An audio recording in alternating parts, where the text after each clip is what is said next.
Você sabe o que é dependência emocional? Hoje eu trouxe aqui no estúdio um convidado muito especial que vai falar sobre dependência emocional e relacionamento abusivo. O meu nome é Silvio Martins, eu sou um psicólogo em formação e tenho dedicado os meus estudos aí a compreender o comportamento humano no relacionamento afetivo. Então, eu trago para vocês aqui Daniel.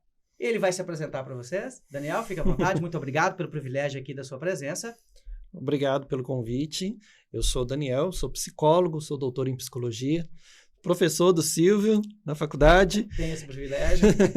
E tenho o privilégio, né, de estar aqui também para poder falar com vocês sobre dependência emocional nos relacionamentos e relacionamentos abusivos, né? Então, os relacionamentos, assim, às vezes eles trazem situações, assim, muito marcantes nas vidas das pessoas, porque as pessoas não sabem muito bem lidar com as diferenças de objetivos, não sabem lidar com suas próprias escolhas e acabam se envolvendo em relacionamentos nos quais o passado delas muitas vezes influencia o comportamento atual. Elas projetam no relacionamento atual eventos negativos que aconteceram no passado. E, além disso, nós vemos que muitas pessoas repetem um padrão de escolhas que muitas vezes é um padrão de escolha que traz sofrimento na vida mental dessa pessoa. Então, tá. Então, para a gente começar aqui, pelo meu ponto de vista, o que eu entendi sobre aí a dependência emocional, é aquela pessoa que ela deixa de ser protagonista ali da sua própria história e aí ela vai fazer o seguinte, ela coloca na outra pessoa a responsabilidade como a salvadora ali de sua vida, como quem estivesse no controle ali, conduzindo ali as suas escolhas. É isso, mais ou menos? Sim, no caso, uma pessoa que ela tem uma dependência emocional, muitas vezes ela espera do outro uma aprovação. Então, muitas vezes, devido a características dela de desejabilidade social, ela tem uma necessidade muito grande de ser aceita pela outra pessoa.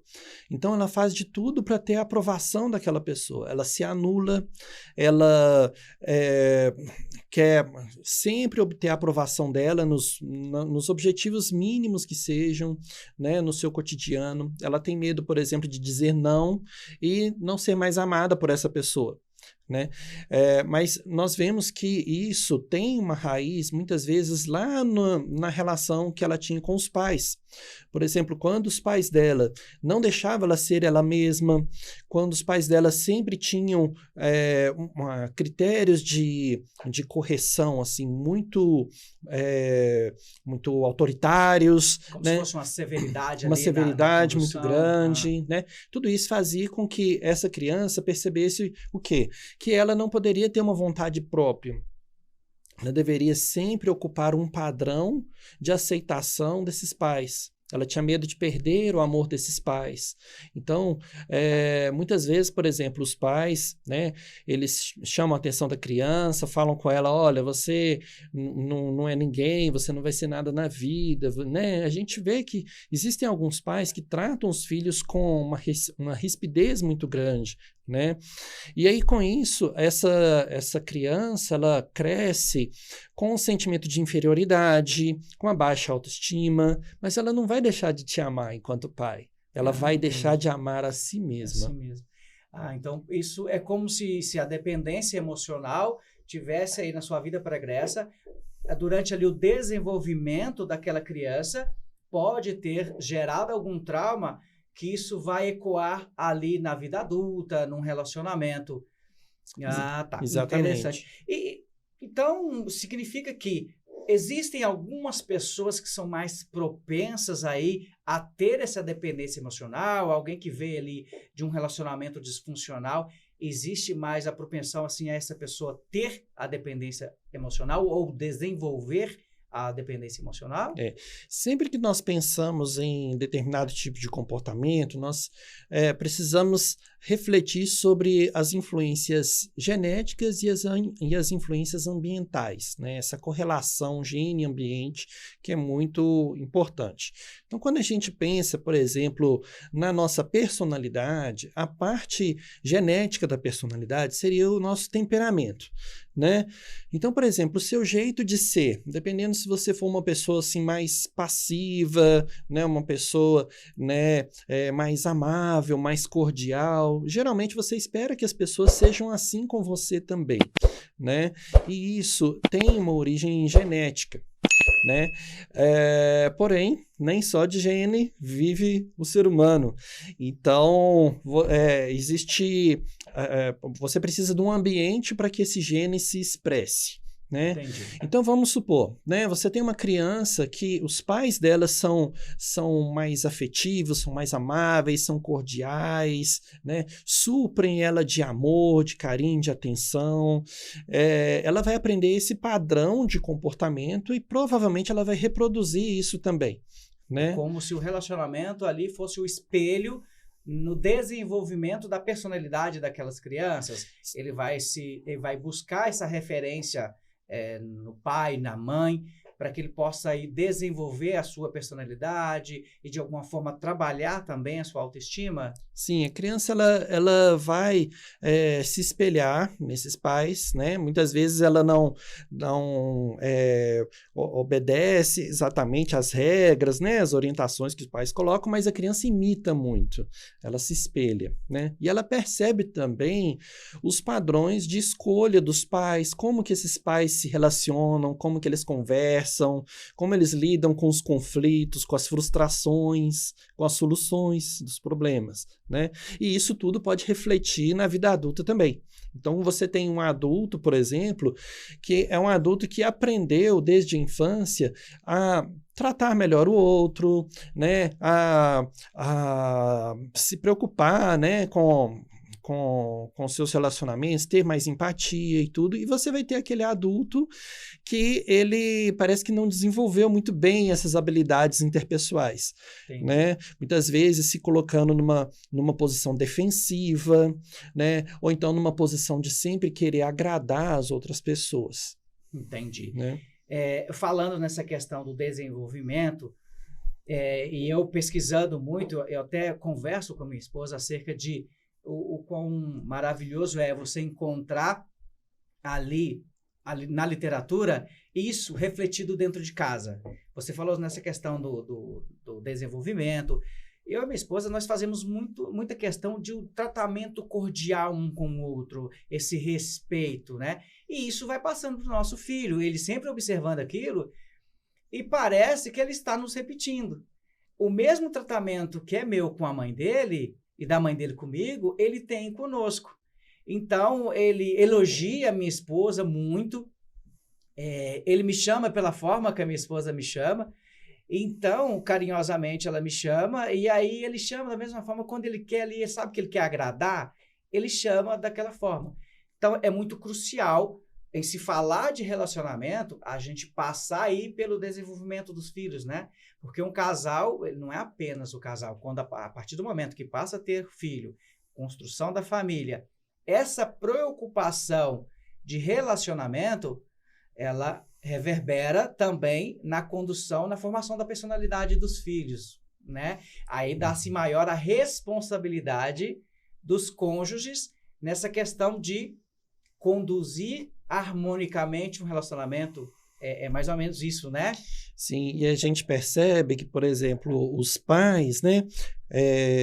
Vamos pensar no casal, né? O casal, ele tem um padrão de escolha, o casal ele nasce em algum momento, né, da história de vida dessas pessoas, né, são pessoas com objetivos diferentes, com histórias diferentes, que trazem toda uma bagagem em suas vidas, né, e expectativas diferentes também, e esse casal se une. esse casal se une em prol de um objetivo comum, eu espero. Né? que Pode é ser normal, que os né? objetivos sejam muito diferentes, né? Então, por exemplo, lá quando eu atendo os casais, né, na terapia de casal, eu sempre pergunto qual que é a história do relacionamento de vocês, né? Quais foram os momentos de conflito que vocês já enfrentaram, os momentos de tensão, né? E aí eu procuro entender também como que era o relacionamento dos pais deles. E muitas vezes há uma reprodução desse padrão de relacionamento, muitas vezes negativo, há uma reprodução disso que aconteceu no passado deles no relacionamento atual. Ah, entendi. Tá refletindo aquilo que aprendeu na infância, refletindo o relacionamento dos pais agora na vida adulta. Sim. É interessante essa questão. E é algo até muito importante a gente passar, né? Dessa preocupação maior na condução. E aí você falou a questão das expectativas. Do pressuposto também da questão da dependência emocional é o outro criar uma expectativa acerca de que o outro possa ser ou possa retribuir. Então ela vai colocando nas mãos do outro o que ele decide a dar para essa pessoa. Então, aí vai se formando aí a dependência emocional. Existem alguns fatores que a pessoa consiga identificar num relacionamento que ela possa precaver aí, entrar numa dependência emocional ou não. A coisa vai acontecendo e quando já se percebe, já está tomada ali por suas emoções dependentes. E aí, como conduzir essa questão? Olha, muito interessante essa pergunta, porque muitas pessoas têm dificuldade de reconhecer que elas são dependentes emocionais de alguém. Muitas vezes ela quer sempre agradar as outras pessoas, ela quer... Então, quando a gente pensa também em dependência emocional, não é apenas no relacionamento marido-mulher, namorado, namorada, enfim, né? Muitas vezes a pessoa depende emocionalmente até dos amigos, dos colegas, tem ciúme da amiga, né? A amiga não pode sair com a outra, né? Tem que sair só com ela. Entendi. Então, a gente deve perceber de uma forma mais ampla essa questão de dependência emocional. Mas alguns sinais a gente pode perceber, né, nesses comportamentos. Por exemplo, uma pessoa que sente que ela não pode viver plenamente feliz sem a presença da outra pessoa, ou sem a opinião da outra pessoa. Então, ela se coloca nesse lugar de querer sempre que o outro a deseje, o outro valide os sentimentos dela. Então, é uma pessoa que tem uma dificuldade de entender que ela é uma pessoa única, com a identidade dela, que ela deve nutrir a sua própria autoestima, ela deve nutrir a sua capacidade de autoeficácia, de autocompaixão, né? Então, o que acontece é que essas pessoas muitas vezes colocam, como você disse no início, a responsabilidade da vida delas, do bem-estar subjetivo delas, nas mãos de uma outra pessoa. É como se criasse ali aquele medo de abandono, mas muito proveniente do abandono por si. Ela acaba, de fato, se abandonando, criando aí uma autoprofecia e sendo abandonada, porque talvez a preocupação nesse abandono é tanto que ela acaba gerando uma carga em cima da outra pessoa e aí talvez a outra pessoa também não suporta aquilo, né? Não consegue equilibrar aquilo. Então, é muito interessante, e eu sempre trago, quando eu converso sobre relacionamentos, eu sempre trago a questão da comunicação, a importância da comunicação. Mas comunicar como? Como eu devo me comunicar? Da forma que gere uma cumplicidade entre os cônjuges. Da forma que eu me comunico e que faça bem a minha esposa e a minha esposa se comunica que faça bem a mim. Não a minha esposa se comunicar da forma que eu quero, que eu acho que tem que ser assim, né? Então, essa questão da comunicação no relacionamento, a comunicação assertiva, ela pode prevenir aí uma dependência emocional ou não tem uma correlação assim da forma de se tratarem da forma de se comunicarem ali dentro do relacionamento? Vamos pensar nessa comunicação como algo que faz com que eu consiga expor os meus sentimentos, minhas emoções, meus projetos para minha esposa, né? Então, assim, na verdade, ela não sabe exatamente o que eu estou pensando. Eu preciso me comunicar. Agora, como comunicar, o jeito de falar, o momento de falar, isso que geralmente gera conflitos.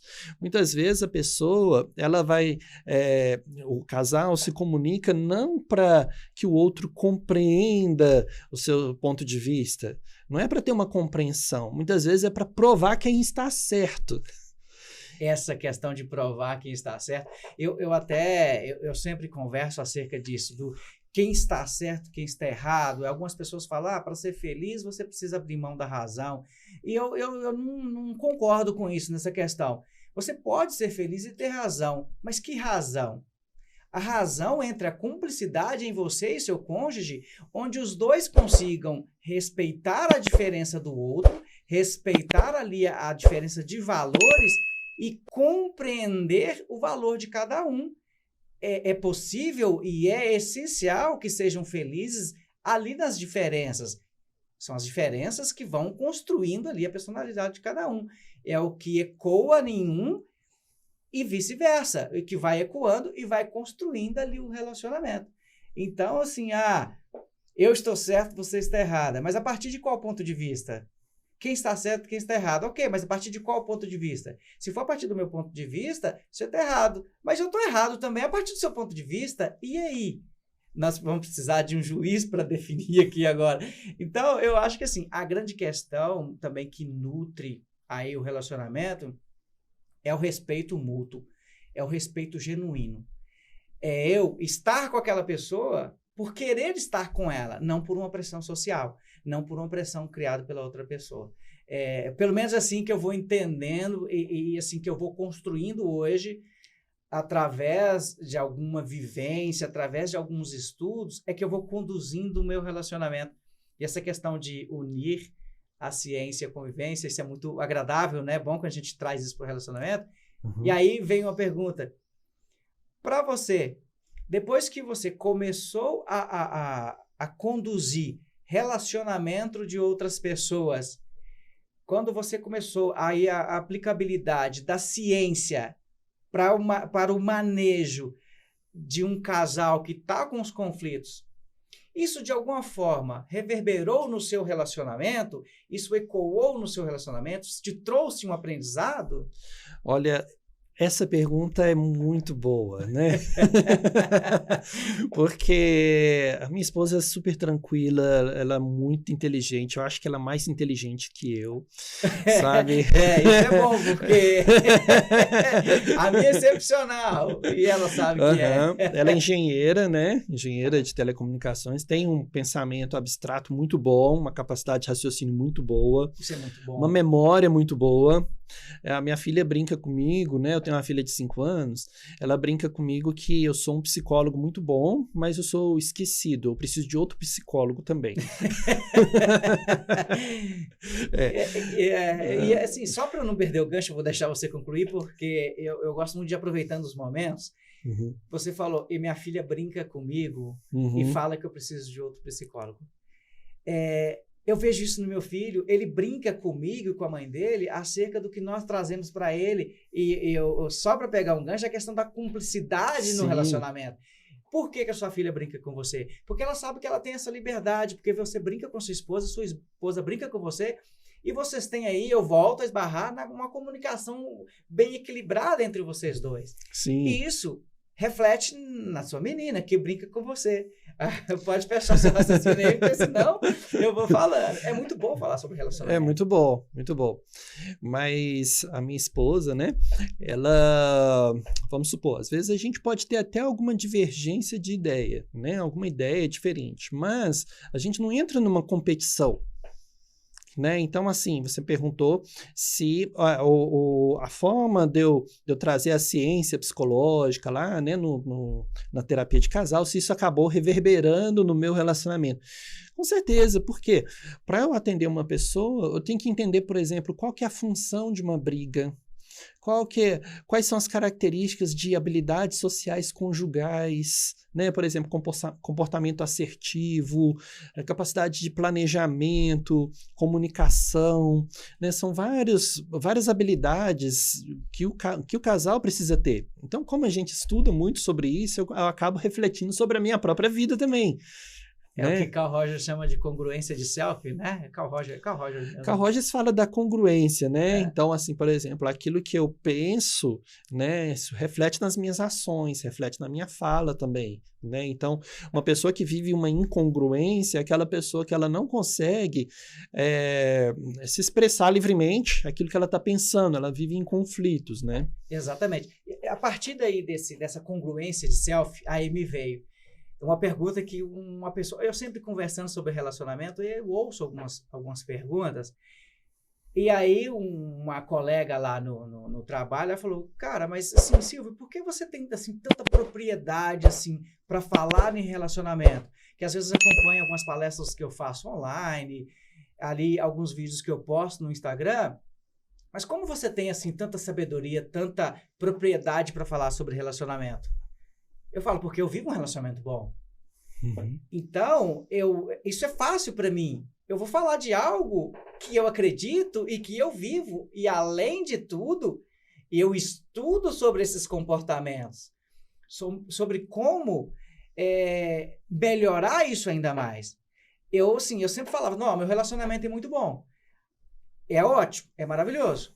E aí eu comecei a estudar. Eu falei, não, meu relacionamento tem muito mais para melhorar. E tem. Sim. É sua dedicação diária ali por seu cônjuge. É aquela questão de eu quero estar nesse relacionamento. Se eu quero estar nesse relacionamento, eu quero bem aquela pessoa que está comigo.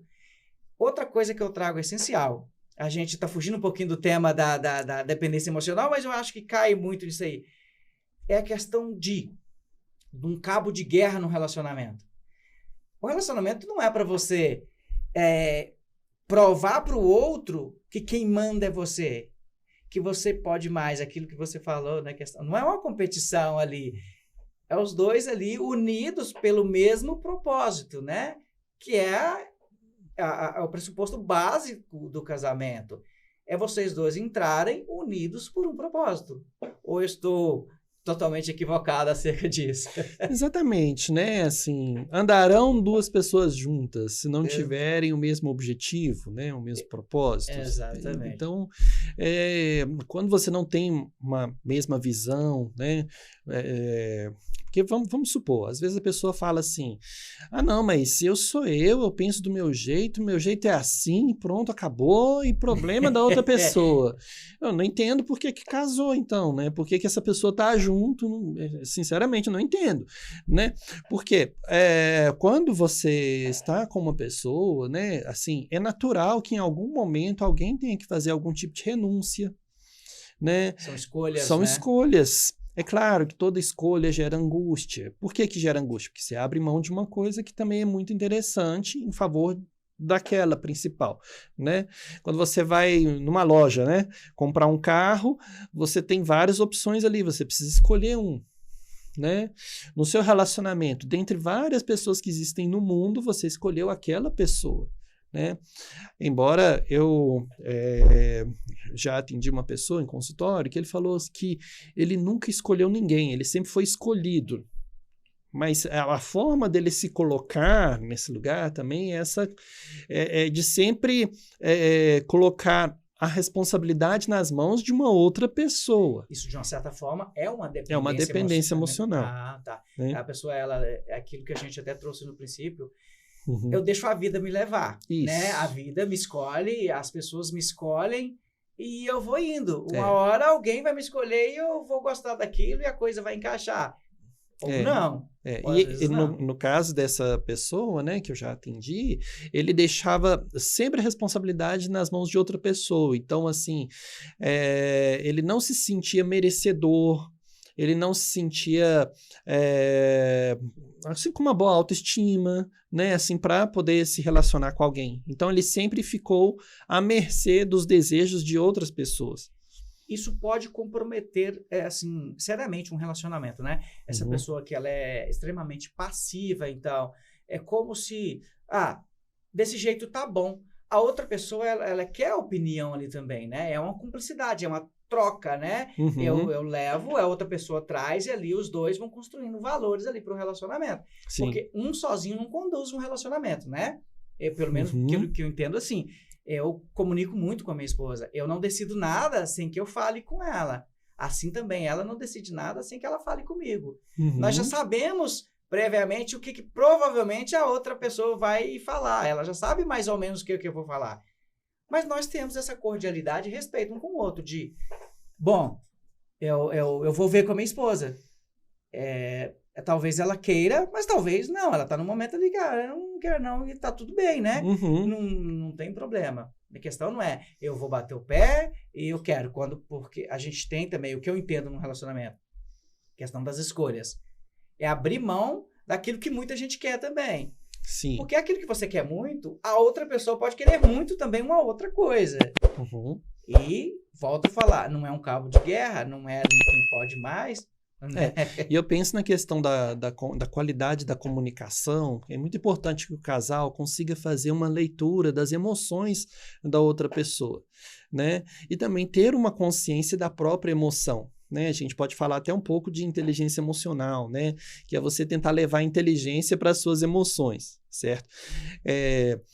A questão é que quando você consegue reconhecer o que você está sentindo, você presta mais atenção no seu tempo de reação, no seu tempo de resposta. Interessante. Muitas pessoas respondem de uma forma muito impulsiva. Se ele esperasse um pouco mais, respirasse fundo, né, você evitaria um conflito muito grande.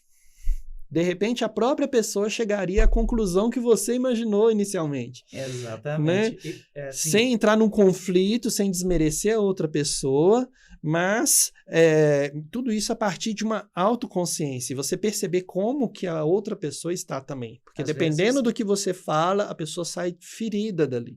Você pode ganhar uma discussão, mas ele sai ferido. Entendi. Né? Às vezes, se tivesse trazido aí essa inteligência emocional, no ato que ela terminou de responder, às vezes ela já falou, não deveria ter respondido desse jeito.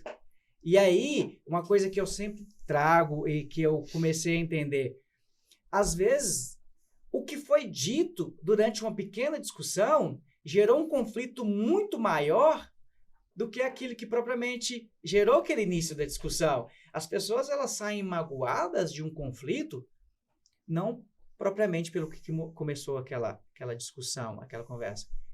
Foi pelo que foi dito com a falta da inteligência emocional ali naquele momento, e aquilo ecoou de uma forma que gerou um dano muito grande naquela relação, feriu aquela relação. E aí, normalmente, quando não se tem essa inteligência emocional em se comunicar, fere a outra pessoa. E assim, por máximo que haja o perdão ali naquela relação, existe um ressentimento. E quando esse ressentimento se estabelece numa relação, alguns elementos são esquecidos ali. Alguns elementos eles estão deixados de lado por um período, até haver essa reestruturação no relacionamento para que essa comunicação seja reestabelecida de uma forma inteligente. Pelo menos é assim que eu vou entendendo essa questão de relacionamento, e aí por aí vai, né? Uhum. Eu entendo que ninguém quer participar de um conflito. Exatamente. Mas os conflitos, eles servem para você entender melhor o que a outra pessoa está pensando. A questão é o que você faz com esse conflito, o que você faz com essa experiência. Por exemplo, quando se fala de briga, as brigas elas têm funções, né? Uma função da briga é você aprender mais sobre a outra pessoa. Você aprende mais sobre o temperamento dela, sobre os objetivos que ela tem, sobre você mesmo, o quanto você é afetado por essa briga, né? A questão é quando isso se torna insustentável. E aí a gente poderia falar até de um relacionamento abusivo, né?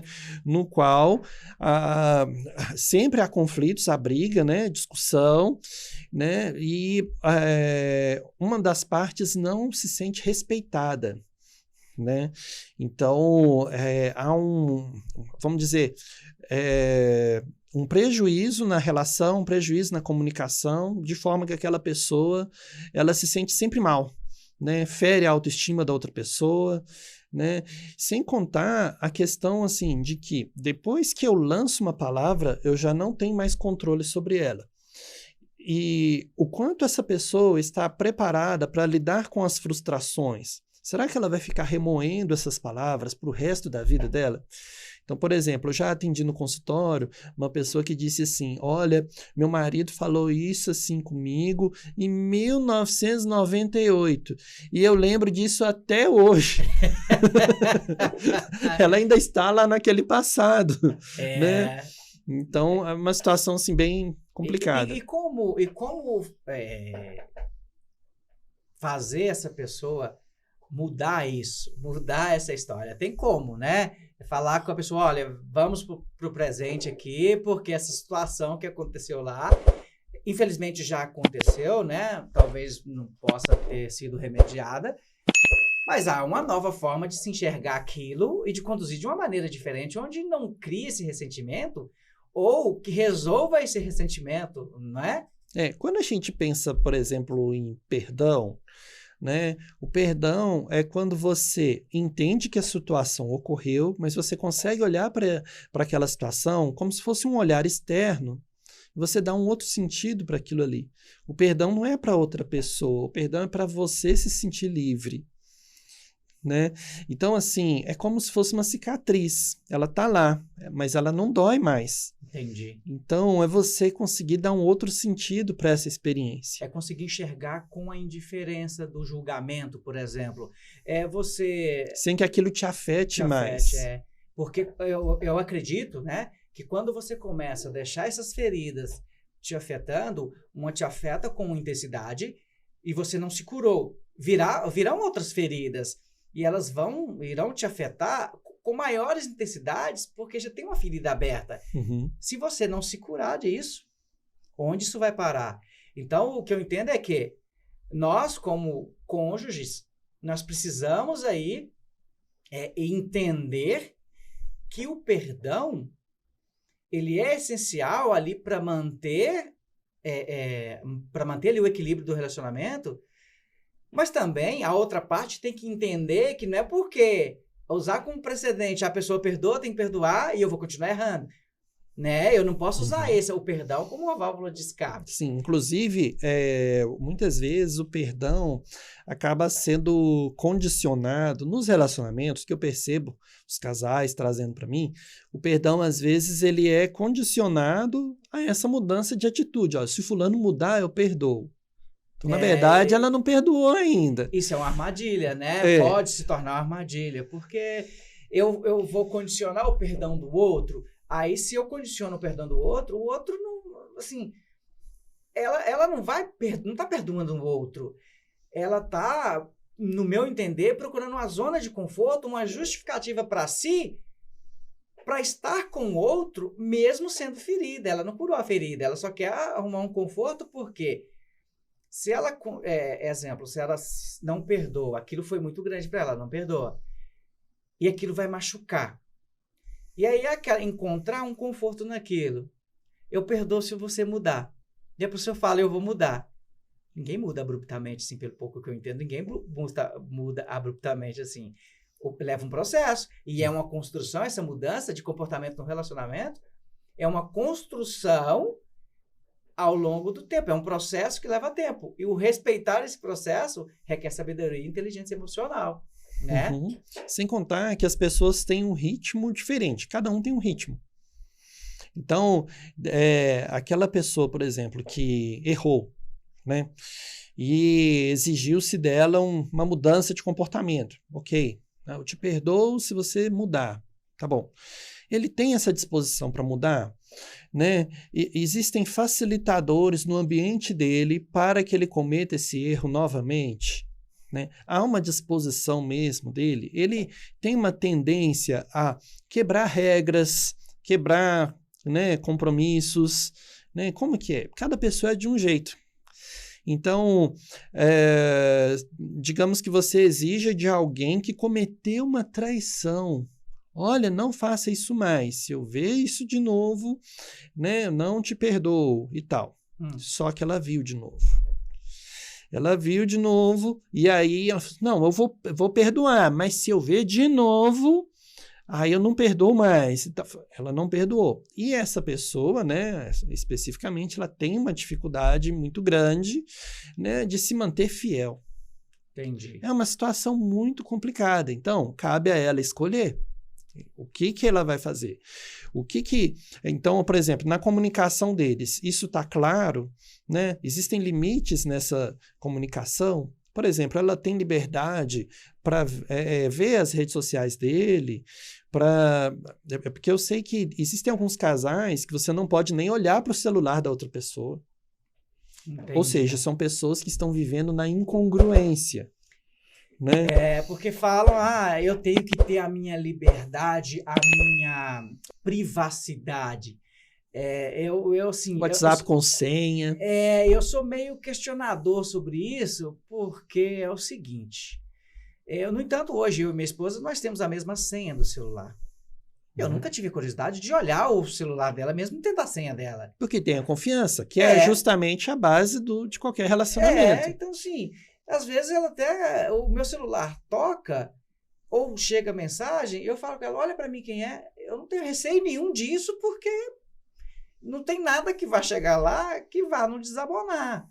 E que vai me desabonar, ou no dela que vai desaboná-la. Então, assim, eu acho que aí perde aquela curiosidade de querer olhar, né? Se o outro priva, eu falo, opa, peraí, tá escondendo o que será? Às vezes não é nada. Às vezes é só ali o cara, ou a mulher, ou o homem, eles só querem ali manter aquilo ali para eles mesmos. Às vezes tem um papo com um amigo que não quer, mas o casal tem que ser maduro para conversar sobre tudo, principalmente conversar sobre, olha, o porquê que eu não gosto de que você veja o meu celular.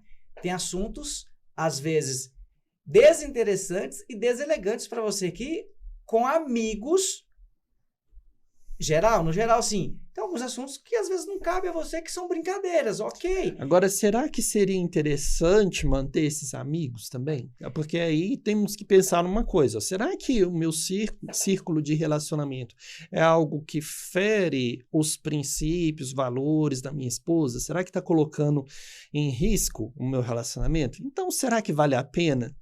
Aí sim, aí vai uma questão muito complicada, porque aí a gente vai esbarrar nos valores da outra pessoa, né?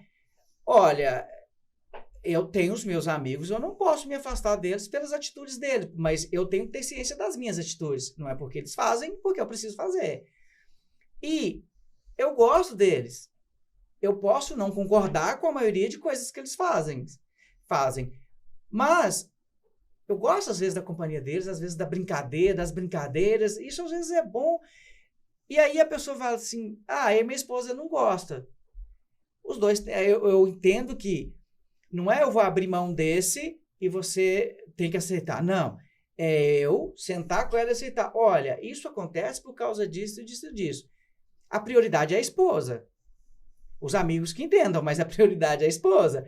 E aí vai conversar com a esposa. Olha, eu tô nesse grupo, por exemplo, por causa disso, disso e disso. Isso te fere? Pode ferir o valor da outra pessoa? Essa outra pessoa, olha, eu posso flexibilizar isso. Ok. Então, você pode até, exemplo, você pode até olhar meu celular, mas não olha esse grupo, não? Ok. E esbarro de novo na comunicação. Mas a pessoa fala, não, eu não gosto, isso vai causar... Quando o cara casa, quando a pessoa casa, o homem casa, a mulher casa, foi a escolha. Vai doer. Largar aqueles amigos vai doer. Mas é essencial para o seu relacionamento.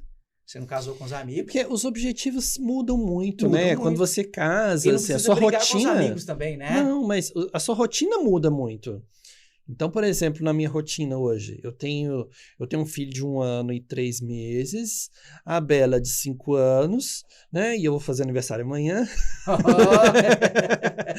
Mas, assim, a gente tem os nossos objetivos. Tem a logística para poder levar esses meninos para minha sogra, para levar eles para a escola, tem horário de atendimento em consultório, tem o horário para dar mentorias, que eu também sou mentor de psicólogos, tem horário para poder planejar aula, dou aula à noite na faculdade, e fim de semana tem terapia de casal que eu dou, e tem também o quê? Eu preciso dar atenção para minha família. A gente precisa. Essencial, né? Sim, então a gente tem vários compromissos. Imagina eu colocar nessa agenda ainda a agenda do amigo. Eu, particularmente, não teria como. Tem pessoas que têm esse tempo. Eu não tenho. Falando dessa questão de comunicação novamente, aí me veio aqui. Um dependente emocional, se a gente voltar aqui e falar um pouquinho sobre a dependência emocional. Um dependente emocional, ele tem voz ativa no relacionamento ou pouquíssimo provável isso acontecer?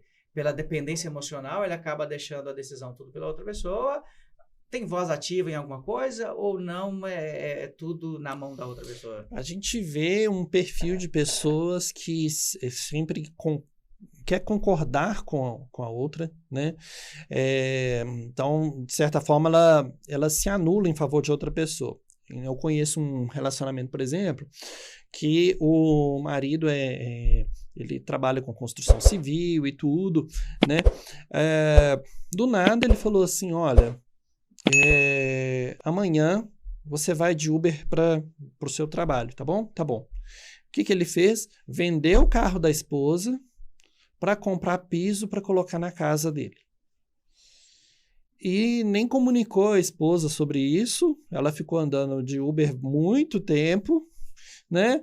E também não chamou a esposa para poder escolher o piso. Qual que seria o piso da casa? Não, nem convidou a esposa para isso. Então, assim, ele é um perfil de pessoa assim, que ele domina ela e ela sempre abaixa a cabeça. Então, assim, por mais que assim, existe uma compreensão assim, de que dessa questão, um tema polêmico, né? A submissão da mulher e tal, mas a submissão, aí você vai ver gente falando assim, a submissão é estar dentro da missão, os dois no mesmo propósito, no mesmo objetivo, né? Tal. Mas ela é de uma forma que simplesmente se anula. A vontade dele prevalece sempre. Tanto que ela se acostumou dessa forma que ela não rebate. Ela não fala assim, não, aqui, não gostei. Não, eu queria que fosse de outra forma. Ou você nem me chamou para escolher esse piso. Então, ela não se coloca no relacionamento. Entendi. Mas essa alta nulidade aí, chega um tempo que a pessoa, ela se encontra ou não. Tem pessoas que não, que se anula mesmo e acabou aí, e vai à mercê da outra pessoa pro resto da vida. Ou chega um determinado momento que a pessoa acorda e fala, não, peraí, onde está a minha identidade? E vai em busca. É possível isso? É possível, principalmente quando a pessoa está em terapia, né? Porque na terapia a pessoa encontra forças para poder dizer não. Ah, entendi. O que acontece? Muitas vezes a pessoa, ela diz sim para todo mundo. Quando você faz isso, você está dizendo não para você mesmo. Cuidado com o sim para todo mundo, viu? Então, assim, o que é interessante é a pessoa começar a se enxergar no relacionamento. Você está com uma pessoa, você não perdeu a sua identidade. Você tem seu jeito de ser, tem seus projetos, seus planos, seus objetivos, sonhos. Vocês, muitas vezes, vão precisar desenvolver a comunicação para que vocês cheguem a um ponto em comum, né? O que acontece é que, muitas vezes, no caso da dependência emocional, essa pessoa está reproduzindo padrões do passado. Muitas vezes, essa pessoa, padrões de relacionamento com os pais, por exemplo, como que os pais tratavam ela, né? Sempre colocando ela numa posição assim, você não sabe nada, você não faz nada direito, deixa que eu escolho para você. Então, criou-se ali um dependente emocional, né?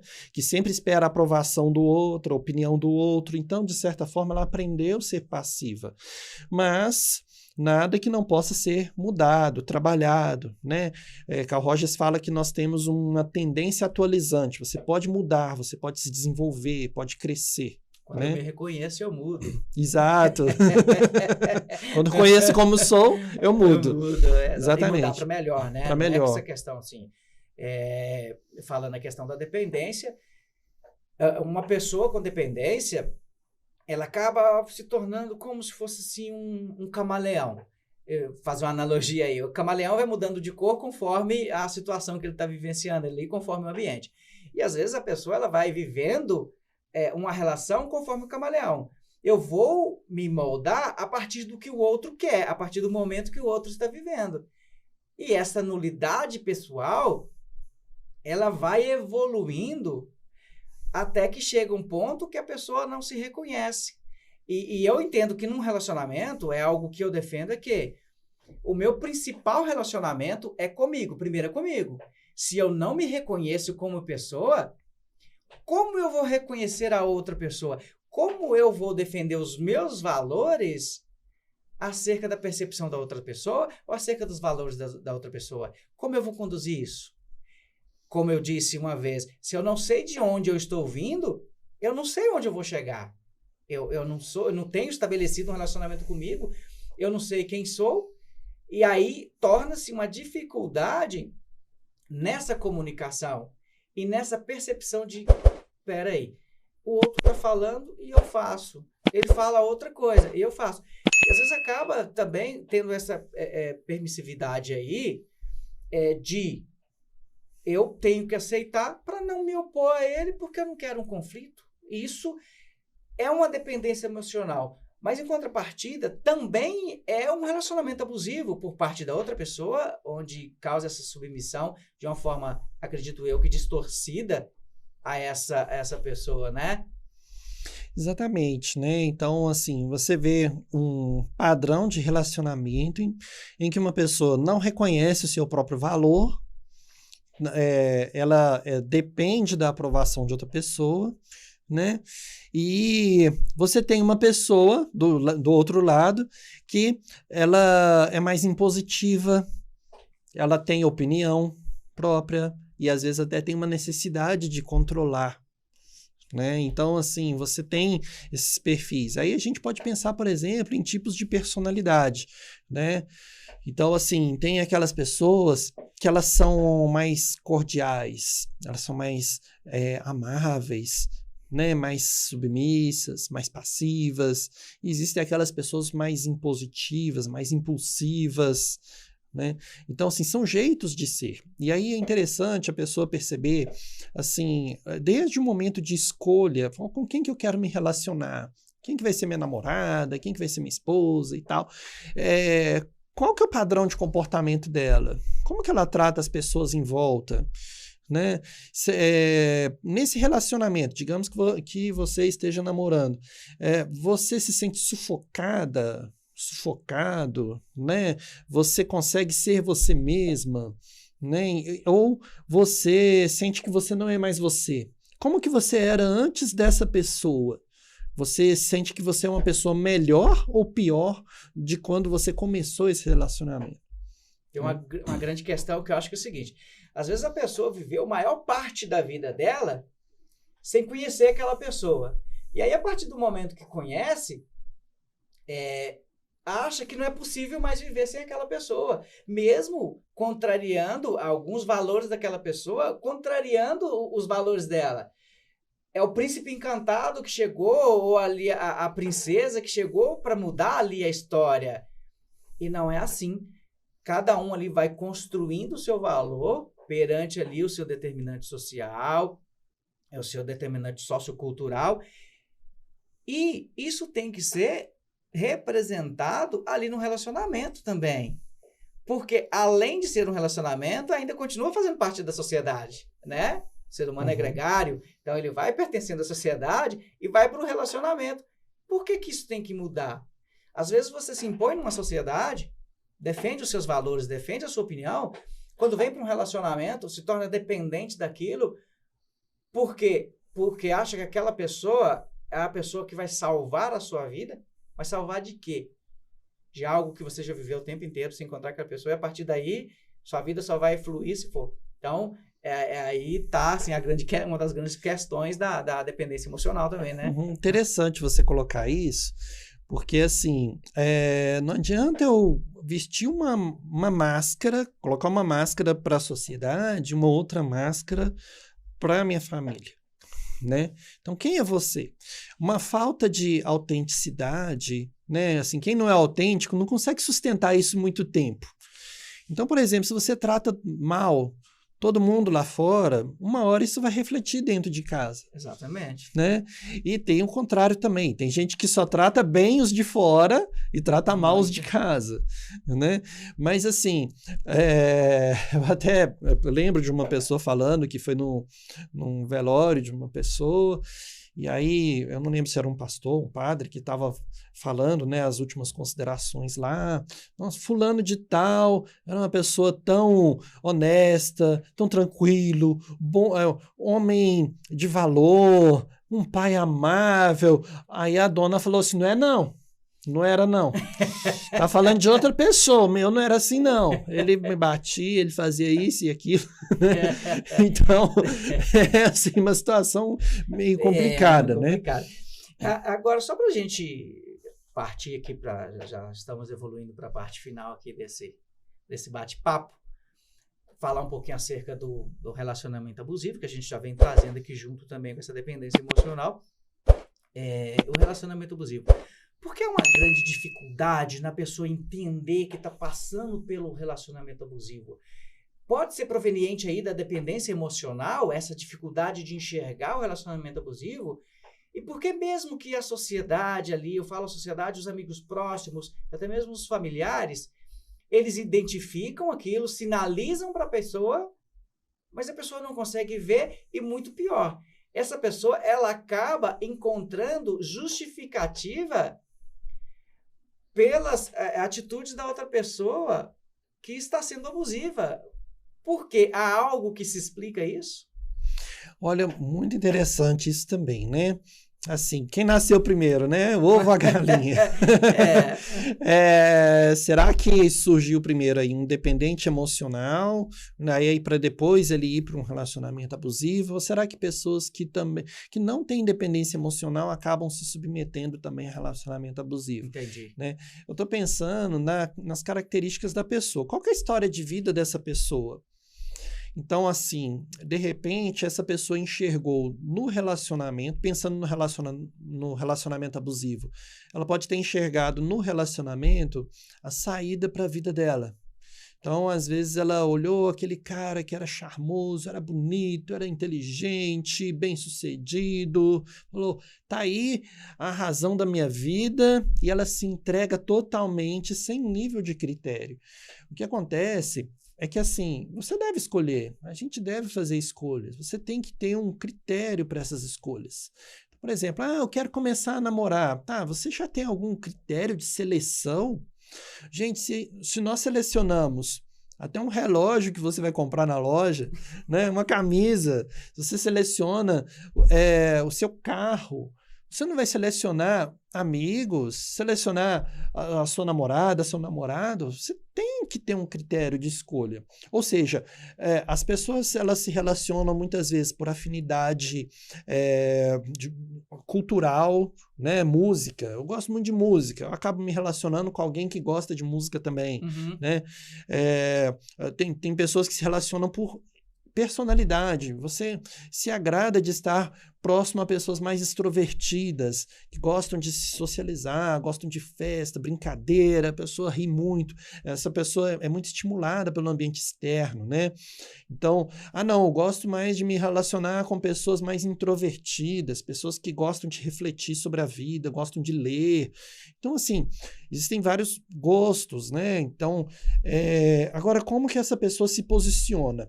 Às vezes, essa pessoa se apaixona não pela pessoa real, mas pelo ideal que ela faz dessa pessoa. Então, você se apaixonar pela idealização que você faz de alguém é um risco. É um risco porque você acaba não enxergando a pessoa real. Quem que ela é de verdade? Você conhece muito uma pessoa quando ela está com raiva ou quando ela está brincando muito. Quando ela está com os níveis de defesa abaixo, né, da média. Então, você consegue reconhecer, assim, por exemplo, num momento de espontaneidade, ou então de muita raiva, você consegue conhecer muito sobre uma pessoa. É como se a pessoa, né, começasse a se apaixonar pela projeção do que ela espera que a outra pessoa seria. Exato. Tem até um autor da psicologia, né, da psicanálise, na verdade, o Freud, falava que nós amamos no outro aquilo que nós amamos em nós mesmos, né? Então, nós acabamos nos apaixonando por aquilo que nós admiramos muitas vezes em nós. Nós esperamos do outro isso. A questão é que cada pessoa tem seu jeito de ser, sua personalidade, seus objetivos, projetos, enfim. As pessoas, quando vão iniciar um relacionamento, geralmente elas tentam se apresentar da forma mais desejável, a forma mais aceitável. Então, assim, muitas vezes é um momento de caminhada, um tempo de caminhada que vai fazer com que você perceba se aquela pessoa é para você ou não. Depois que casou, a coisa já fica um pouco mais complicada. Já muda de figura, né? E geralmente nós temos que reconhecer a pessoa, né, como ela é, reconhecer as nossas diferenças individuais e tentar trazer isso de uma forma mais construtiva, mais produtiva, mais saudável para ambos, né? Eu trago muito a questão desse conhecimento, a clareza na comunicação. Eu tenho que me comunicar de forma clara para que o outro, que a outra pessoa, que ela entenda aquilo que eu estou levando de valores. O outro é que vai decidir se os valores que eu estou levando, se os valores que um está levando é condizente com os valores que a outra pessoa quer. E ali os dois vão conversando sobre aquilo. E não eu vou levar os meus valores para o relacionamento, a outra pessoa que vem se adequa aos meus valores. Não é essa a questão.